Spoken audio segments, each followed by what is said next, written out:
Hey everybody, um, my name is Big Bear.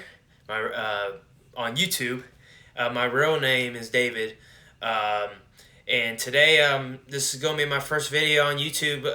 We're talking about fragrances today. If you guys, this is my first fragrance video. I'm also doing fitness, exercising, and that type of content as well on here on this channel. So if you're watching this perfume video, I just want to give a brief introduction about myself. I will be uploading 2 videos a week. So one will be about perfume, and then one will be about exercising, health, wellness, that type of jazz. A little bit more about myself, about who I am, kind of. So I am.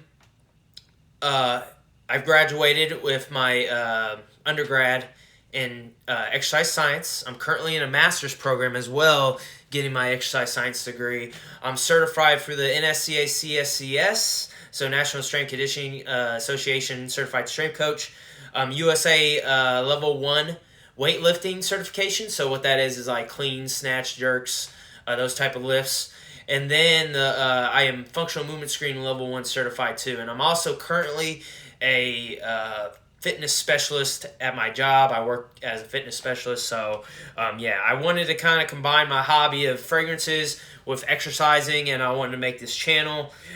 Before we start, a little funny fact about me and fragrances is that when I was younger, I used to go to this Macy's all the time, and I used to get fragrances with my grandma. And it kind of got me into, I always gravitated towards the Lacoste fragrances. So I think the first one I ever got was I forget which Lacoste. I think it was Lacoste Sport. I think that was the first one I ever got, maybe. I can't remember off the top of my head, but when I started kind of getting out of the game, that's when one of the fragrances we're going to talk about today, I was kind of getting more into something different. I always started with Lacrosse. They're easy freshies, to get into. So today we're going to be talking about some versatile fragrances, all right? We're going to be talking about ones that, you can wear all year round, easy to wear. I got an honorable mention too. I tried to not make it all blue, but what are you going to do? They're like the easiest fragrances to wear. So we're going to start with the cheaper ones, and then we're going to move our way up. And I'm talking about, of course, just in general, like I got some niche, I got some designer. So we're going to get started. And today, the first one I want to talk about is from a brand probably everybody knows. And I like this one. For a blue fragrance, this one is kind of really good. It's kind of it's kind of got a younger profile to it, but I think it. I like to go off. I watch Jen Sense a lot. He's the one that's kind of got me started on wanting to make a fragrance channel. So, like he kind of says, you can wear a fragrance wherever you want, whatever whenever you want, but you just got to be careful, down the sprays, and all that jazz. So yeah, and I wouldn't wear something like animalic, super animalic to the office or something like that. You know what I mean? So first one we're going to talk about today is Versace Dylan Blue. So this is the one I was talking about. I really like this blue fragrance. It's oh man, could just I like it. I like it a lot. I'm gonna put it right there. Give you some of those top notes. You got aquatic. You got some of that bergamot. You got that fig leaf and grapefruit. I think all four of that combo and that opening in there just really, really does it for me. And then you got some of the ambroxan. You got some black pepper, and you got some papyrus and violet leaf patchouli in the heart notes. And then the base notes, you got some fragrances, musk, tonka bean, and saffron. And I'll tell you, it kind of gives it a little incense feeling. It kind of a little bit related to like Bleu de Chanel. And I only have the eau de parfum of the Bleu de Chanel. But man, I really like wearing this. This is a daily driver for me. I really like Dylan Blue. So Dylan Blue, and this is no particular order. This is one of the cheaper ones on the list. So I'd highly recommend you looking out for this. The second one, this is gonna be obvious for you guys. It's gonna be obvious. We already know it's the best-selling men's fragrance in the United States. Okay, but I got the eau de parfum version right here. We got Dior Sauvage, and you got to give it brownie points because it's got the magnetic cap, and it's a good one too. So, give it a little. So yeah, I just really like the opening on here again. I like that metallic kind of feeling. But compared to the Eau de Toilette, this one's got it reined back a little bit. I'm going to be getting the Parfum. I know nobody really talks about the Parfum, but I really like that, Dior Sauvage Eau de Parfum. It's just good. It's, people say it's outplayed, it's overused. It's kind of one of the easier ones to, get by. And I understand that, but, everything's got a place, and it's overplayed, but man, it works, man. It's just good. It's a good daily driver, you know what I mean? It's good to wear around, and, if you're running errands, good to wear that.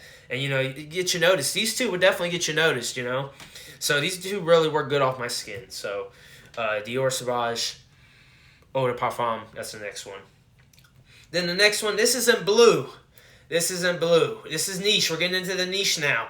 This is probably one of my favorite kind of mass appealing niche scents that I like to wear a lot. And it's a cheaper niche too if you get it from a discounter. So it's Mancera Intense Sujet Boise. Sorry if I pronounced that wrong. I butchered it. So and this one's just so good too. This one projects like a monster. I really I like my fragrances to at least last 7 to 8 hours. I'm really a fan of that, and I like them to project. I like the really oomph. You know what I mean? Those are the ones I kind of gravitate towards a lot. And this one, I have no complaints with this. Mancera always does a good job with their fragrances, with the projection, with the longevity. And this one is it's not different. And so in the top notes, you got Sicilian citrus fruits, black currant, and spices, which I really get that off this. This one, yep. And then and this one's got the magnetic cap too. There you go. And then the heart notes, we got the Indian sandalwood leather notes. We got some oud in there. It wouldn't be Mancera without oud. They got a lot of oud in their fragrances. We got that jasmine patchouli in here as well. And then in the base notes, we got ambergris, oak moss, vanilla, and white musk. So this one's a really good daily driver as well. You can go with the OG. I don't have the OG, and I haven't really sniffed it, but, it's probably not very different. I went with the Intense for my first, and I do not regret it. So there's number 3.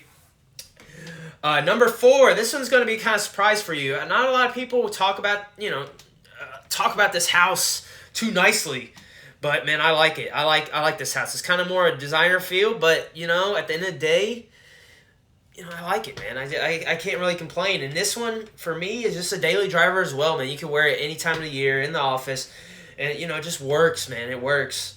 And, it's got some familiarities to some other fragrances, but the fragrance I'm talking about is from the house of Bond Number 9, and is Lafayette Street. So this one, got some bergamot in there, got some floral notes, got some ambergris, got some apple. I get the apple out of here. You got some tonka bean, ambroxan, coriander, dry woods, and vanilla. I don't really get the vanilla much. I really get that apple. I really get the floral notes. I really get that bergamot and ambroxan. This one, I just really like wearing it. Puts me in a good mood. This one puts me in a good mood as well. This one, very good daily driver. I've always, when I wear it, like I said, I enjoy it, and, it won't offend anybody. It's, a mass appealer. It lasts. It's good projection. Lasts a bit off my skin, at least. Everybody's different, skin chemistry and stuff like that. But the House of Bond Number 9, you cannot go wrong with Lafayette Street. Really good. I haven't really smelled La Nuit de l'Homme, or it might be L'Homme. I forget which one, but this is similar to that one. I've heard people say. So, and that one's a classic. So, yeah. And I do have one more honorable mention, and this one's going to be kind of a curveball. So, this one's from 2023. This is going to be Aqua de Jo Parfum, the newest one. Now, this one, I really like it. I don't know if it's my favorite, but it might be my favorite currently that's in the line. I shouldn't say that because I don't know if Profundo Lights is discontinued or not. I really like Profundo Lights. That one's like my go-to. I really like Absolute, and I like the flanker of Absolute. They got discontinued too. I forget what it was, but man, this one's good, man. This one's good. So, in my opinion, this is a daily driver. I've wore this on a cooler day, and it still works as well. I get 7 to 8 solid hours with a freshie. You can't go wrong with this. I know this took the place of everybody's beloved Parfumo, but man, This one's just good. I like the release. You know, people are gonna say it's redundant and stuff, but for 2023, it's in my top 10. You know, it's Aqua di Gio. The OG is one of the best selling fragrances of all time. You can't go wrong with Aqua di Gio, and this could be a daily driver. You know, I feel like you could wear it all year round, and this is kind of the curveball one I wanted to throw in. Yeah, Aqua di Gio Parfum. So gonna put that right. Oh, gonna put that right to the side. So guys, here's your 5 right here with the honorable mention. Hopefully you guys enjoyed the video. Let me know what your daily drivers are for your fragrances, what you like to use. And yeah, if you guys enjoyed the content, make sure to drop a thumbs up, subscribe, and I will see you guys on the next video.